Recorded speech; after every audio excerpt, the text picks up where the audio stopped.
Quero convidar você a abrir a sua Bíblia em 1 Timóteo, primeira carta de Paulo ao Timóteo, capítulo de número 3.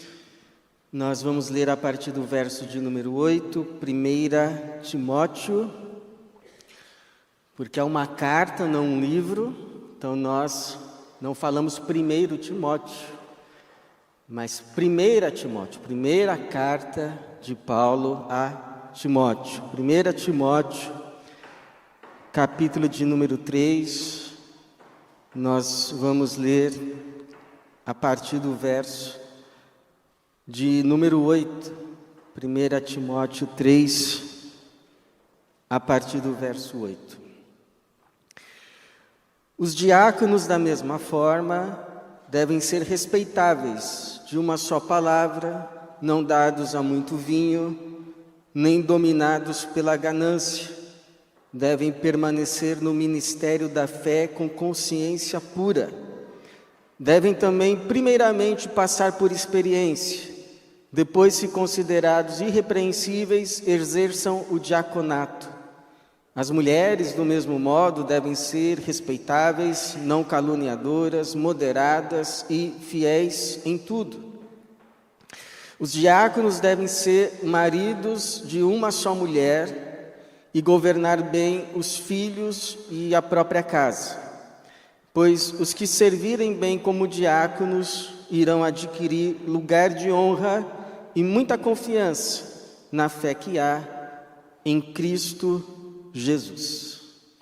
Obrigado, Senhor, pela Tua palavra, obrigado pela Tua igreja, obrigado pela certeza que o Senhor mesmo aqui se faz presente conosco, por meio do Teu Espírito, e pedimos que esse Espírito mesmo nos ministre agora a Tua santa palavra, que ela encontre lugar em cada coração, mente, entendimento, e assim produz o fruto de vida eterna, de salvação, para o qual o Senhor a enviou. É a nossa oração, em nome de Jesus. Amém. O que seria um diácono? Hoje é dia do diácono e a igreja está no mês de indicar novos diáconos. Mas o que seria um diácono? A palavra diácono vem do grego, diáconos, e significa literalmente um servo, um ministro. E se fôssemos fazer uma figura, uma pintura, um quadro que representasse essa palavra servo, ministro, seria uma pessoa servindo à mesa, como um garçom, como um servo da casa. Essa é a figura bíblica originária, etimologicamente falando, diácono. E você sabe que o texto que mostra como embrionariamente surgiu o diaconato na igreja é lá Atos capítulo de número 6, quando há uma celeuma na igreja devido à distribuição de alimentos. A igreja se preocupava muito especialmente com as viúvas, porque elas eram desamparadas e os irmãos davam dos seus alimentos, davam das suas posses, e teve ali uma discussão que as viúvas não judias, mas gregas, elas estavam sendo demeridas, não estavam recebendo a devida porção.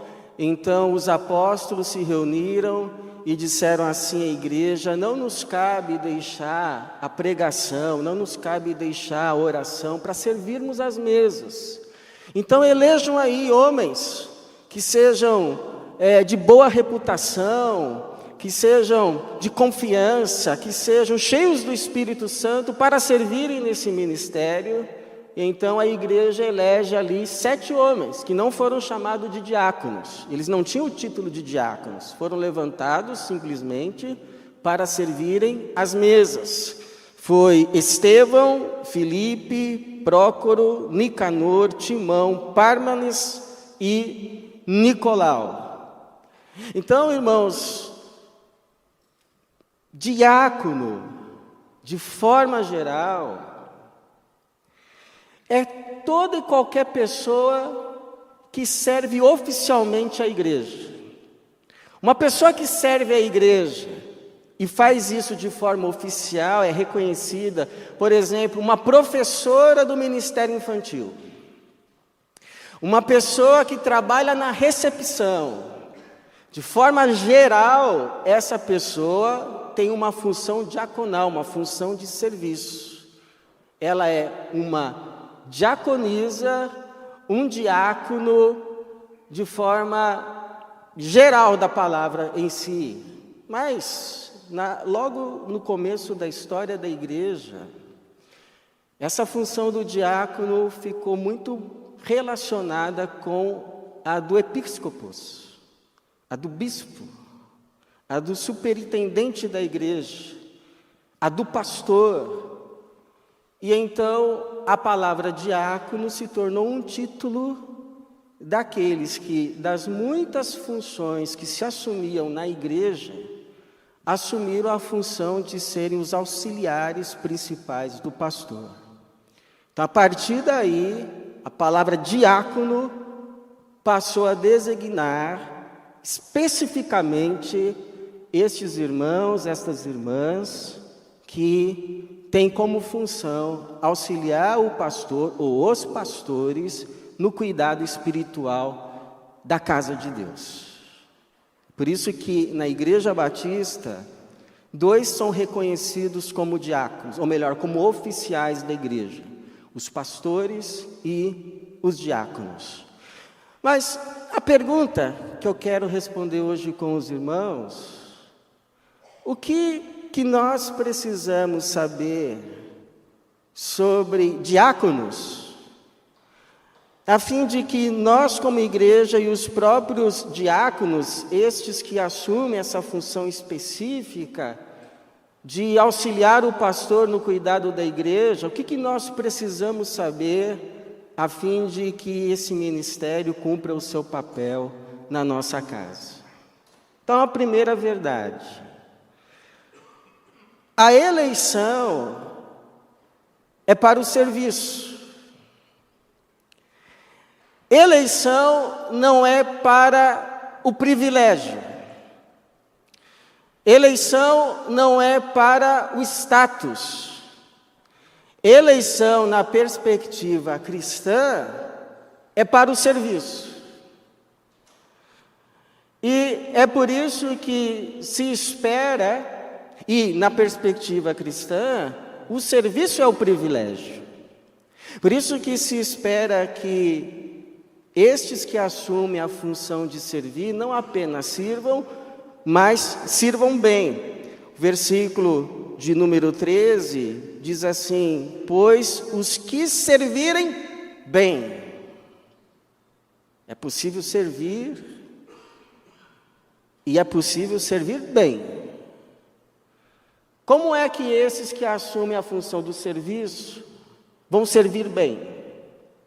Vão servir bem, primeiro, tendo como referência o servo por excelência, que é Jesus, que serviu tão bem, mas tão bem, que Deus o elevou a Senhor.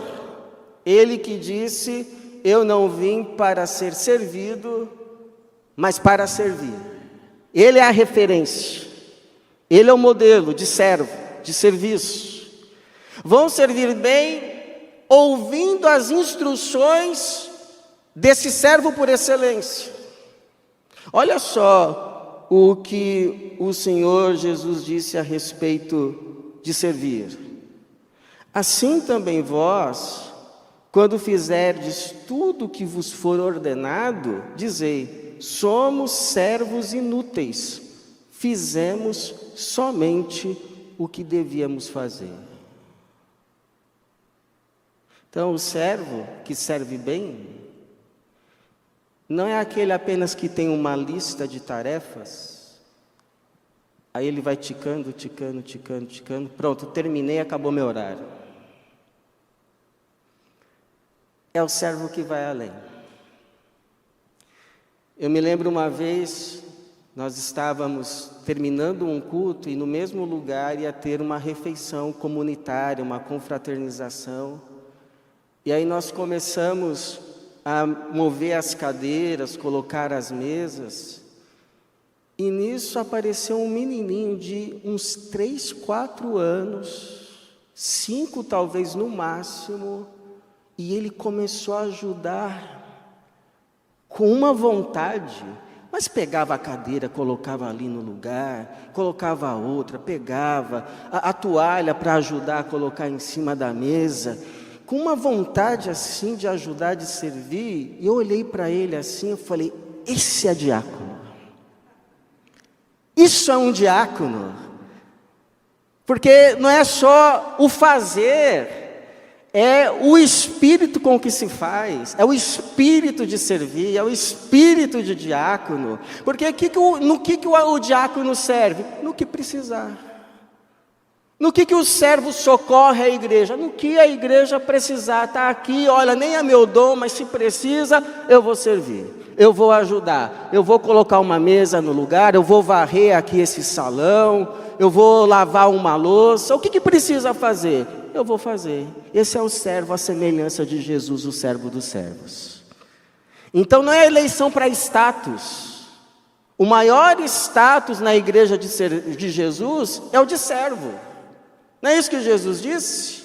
Aquele que quiser ser o maior, seja o quê? O que sirva. Então na igreja de Jesus, a ordem da coisa se inverte.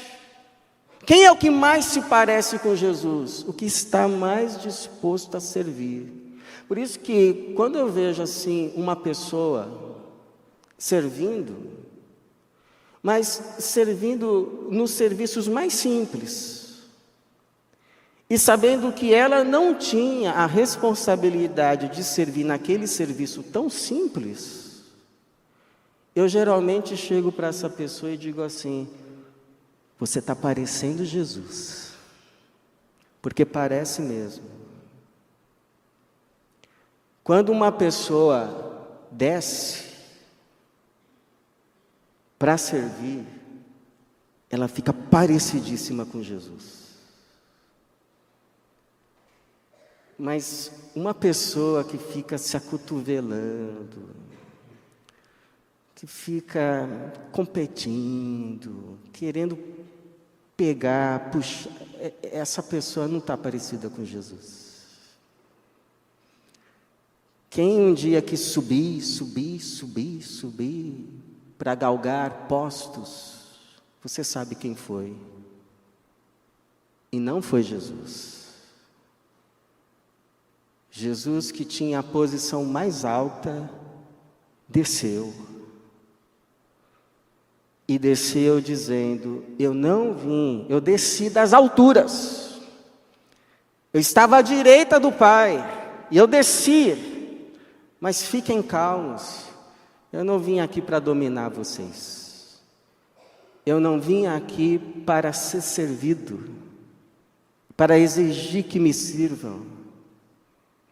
Eu vim para servir.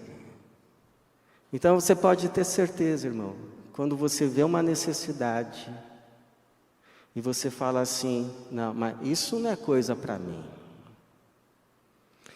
Isso não é a minha obrigação. Isso não está à altura do meu posto. Você não está no Espírito de Jesus. Não está. Mas quando você vê a necessidade, ainda que da mais simples, trabalho do escravo, lavar os pés, e você vai lá, e você desce, e você coloca o avental, e você começa a lavar os pés, Jesus aparece em você. Jesus aparece em você. Então, aquele que segue Jesus não está preocupado em subir, está preocupado em servir, ainda que para isso precise descer. E a gente vai servir bem, inclusive descendo quando necessário, sabendo quem a gente está servindo. Porque você lembra o Estevão, que foi chamado para servir às mesas, mas ele também era usado por Deus pregando, e no seu testemunho ele foi apedrejado. Mas quando ele estava morrendo, ele olha para o céu, e o céu está o quê, irmãos? O céu está aberto. Eu duvido que quando o rei Herodes estava morrendo, ele olhou para o céu e viu o céu aberto. Duvido. Mas quando Estevão, aquele que servia a mesa, embora tivesse o dom inclusive da pregação, mas não se dizia, não, que isso, eu sou um pregador, eu não vou servir a mesa. Não, é para servir a mesa, eu vou servir a mesa.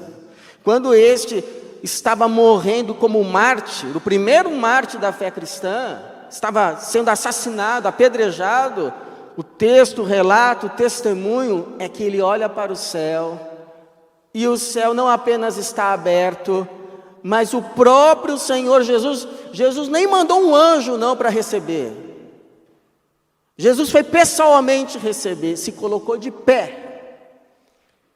Senhor de pé, para honrar a chegada do seu servo. Eu pergunto a você se tem maior honra para um servo de Jesus do que ser recebido no céu pelo próprio Senhor e ouvir dele: servo bom e fiel, sobre o pouco foste fiel, sobre o muito te colocarei, entra. Já pensou você ouvir isso? Entra, a casa é sua, te dou as boas-vindas, entra para a alegria do teu Senhor. Estou feliz de receber você aqui na minha casa, servo bom e fiel. Irmão, saiba disso, não existe honra maior do que esta: ser recebido por Jesus e ouvir dos seus lábios: servo bom e fiel. Não existe título maior do que esse para alguém que serve a Jesus. Eu almejo. Se você me perguntar, pastor, qual é o teu sonho? O meu sonho é esse. O meu sonho é um dia ouvir da boca de Jesus: servo bom e fiel. Segundo, irmãos, a eleição não é para o status. A eleição não é para gozo de privilégios. A eleição na igreja de Cristo é para o serviço. E segundo, antes do servir é necessário ser. Interessante que na palavra servir está também a palavra ser.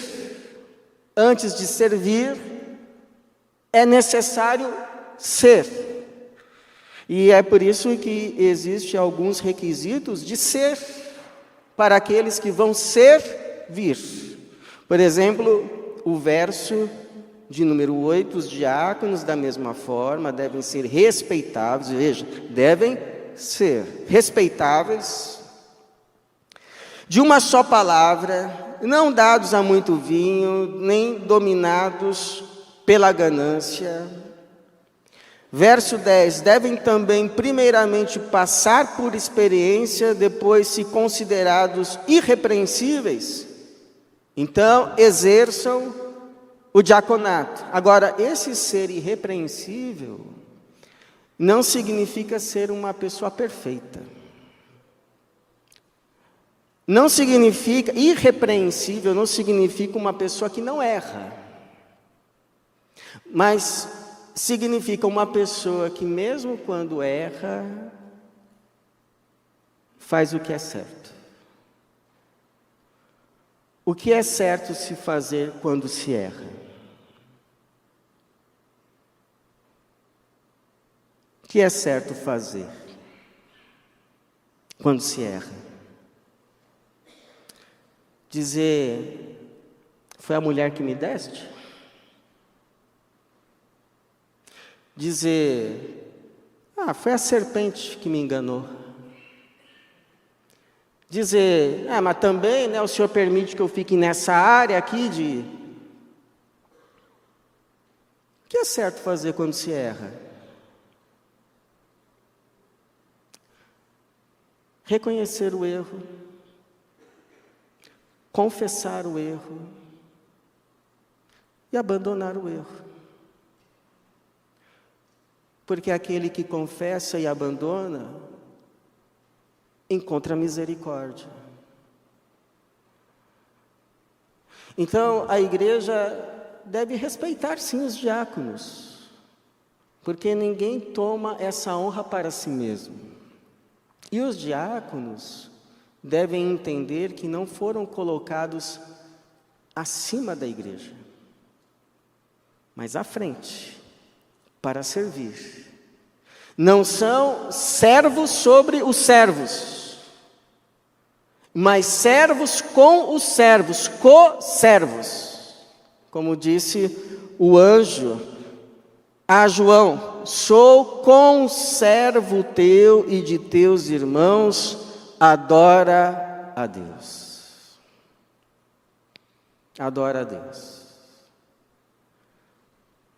Então, um servo na casa de Deus, ele é eleito para o serviço, não para o privilégio, não para o status, não para a posição, tanto que para servir ele está disposto a descer. E antes de servir, ele erra. Agora, por fim, irmãos, este que assume a função de servir na igreja, deve saber que o seu serviço tem recompensa. Porque às vezes, a gente que está no serviço, a gente se cansa. E muitas vezes a gente se cansa porque a gente acha que a gente só está dando. Quando, na verdade, a gente não se apercebe do quanto a gente está recebendo, do quanto a gente está sendo abençoado com bênçãos espirituais e eternas. Quem serve não apenas abençoa, quem serve na casa de Deus é abençoado. Por isso que o Paulo vai terminar o versículo de número 13 dizendo: pois os que servirem bem como diáconos irão adquirir lugar de honra e muita confiança na fé que há em Cristo Jesus. A gente pode até discutir o que seria esse lugar de honra e muita confiança na fé que há em Cristo Jesus. Mas uma coisa a gente sabe, o que o Paulo está aqui dizendo é que aqueles que servirem bem serão também bem abençoados, bem recompensados. E abençoados com o quê? Abençoados com as bênçãos que advêm do próprio servir. Como a confiança no fim diante de Deus. Poder dizer como Jesus, no final da sua carreira: eu te glorifiquei na terra, concluindo a obra que me deste para fazer. Poder dizer como o apóstolo Paulo no final da sua carreira: te pergunto se há gozo e paz maior do que você poder chegar no fim da sua vida e você orar em paz a Deus, dizendo o que Jesus disse: eu te glorifiquei na terra, concluindo a obra que me deste para fazer. Será que alguém pode morrer mais em paz do que esse? Ou como um Paulo, combati o bom combate, completei a carreira, guardei a fé. Desde agora a coroa da justiça me está reservada, a qual o Senhor, justo juiz, me dará naquele dia. E não somente a mim, mas a todos os que amarem a sua vinda. Sabe o que é interessante? É que tem um personagem na Bíblia que disse assim: olha, eu, devido à posição que eu tive na vida, eu não me neguei nada. Eu não me neguei nada. Tudo o que eu sonhei, eu conquistei. Tudo o que eu quis fazer, eu fiz. De todos os prazeres que há na terra, eu experimentei. Mas sabe como ele termina a vida? Ele termina a vida dizendo assim: nada faz sentido. Nada faz sentido. Vaidade, de vaidade. Foi tudo ilusão. Esse foi um homem que a maioria dos homens sonha em ser. Esse foi o homem que a maioria dos homens, esse foi o homem que viveu a vida que a maioria dos homens sonha em viver. E diz que se viver, vai ser feliz. E ele termina a vida assim, rancoroso. Não tem sentido nenhum. E um Jesus e um Paulo, que poucos de nós estariam dispostos a viver a vida que viveram, termina dizendo: estou em paz. Estou em paz. O que eu tinha que fazer foi feito. Ou melhor, o que Deus me confiou a fazer está cumprido. Despede em paz o teu servo.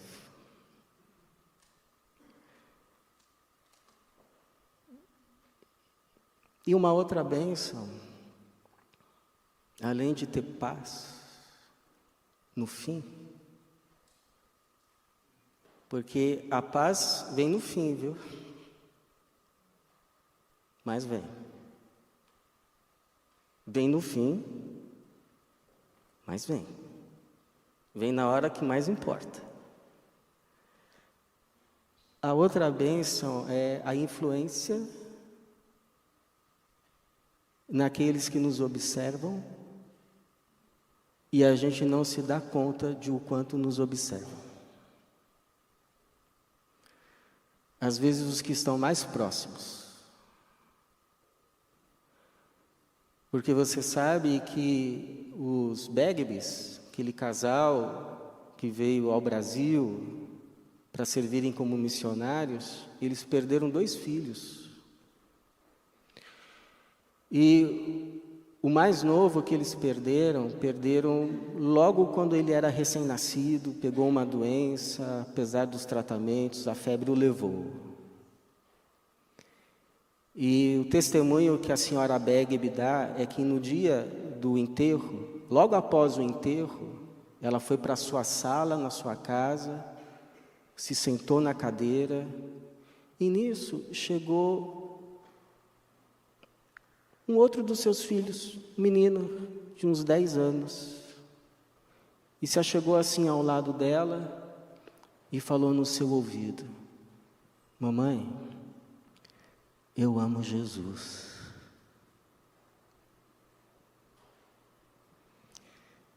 Mamãe, eu amo Jesus. Eu pergunto se tem para uma mãe música mais melodiosa que ouvir isso de um filho. Para uma mãe que serve a Jesus, se tem um presente maior. Mamãe, eu amo a Jesus. Então, irmãos, tem sofrimento no servir? Tem. Tem cansaço no servir? Tem. Mas tem bênçãos insuperáveis no serviço de Jesus. Porque o próprio texto bíblico, lá em Hebreus 6,10, vai dizer assim: porque Deus não é injusto, para se esquecer do vosso trabalho e do amor que mostrastes para com o seu nome, pois servistes aos santos e ainda os servis. Há muita bênção para quem serve a Jesus, porque Jesus não vai se esquecer daquele que serviu a Ele. O vosso trabalho no Senhor não é vão. E aí, se a gente pensar assim, bom, e o que mais, hein? O que mais a Bíblia fala? Aí eu vou lembrar assim, claro, isso tudo aqui só vai ser possível se esses homens e essas mulheres forem cheias do Espírito de Jesus. Porque um dos critérios, das condições para se escolherem aqueles 7, era que fossem homens cheios do Espírito. E aí alguém pergunta assim, mas pastor, para servir à mesa, precisa ser cheio do Espírito? Precisa. Porque a depender como a gente olha, a depender como a gente serve, a depender como a gente trata, a gente pode abençoar ou humilhar quem está recebendo o serviço. Jesus abençoava, Jesus servia, mas não humilhava ninguém que recebia da sua bênção e do seu serviço.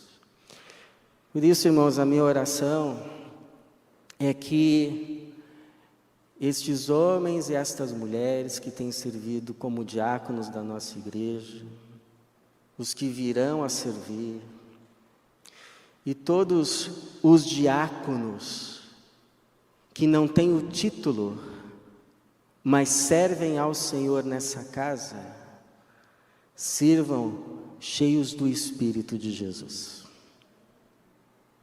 Sirvam cheios do Espírito Santo, para que quem receber, quem entrar aqui e receber desse serviço, receba como se estivesse recebendo do próprio Jesus, o diácono por excelência, o servo dos servos, o nosso Senhor. Que assim seja e que Deus nos abençoe. Amém.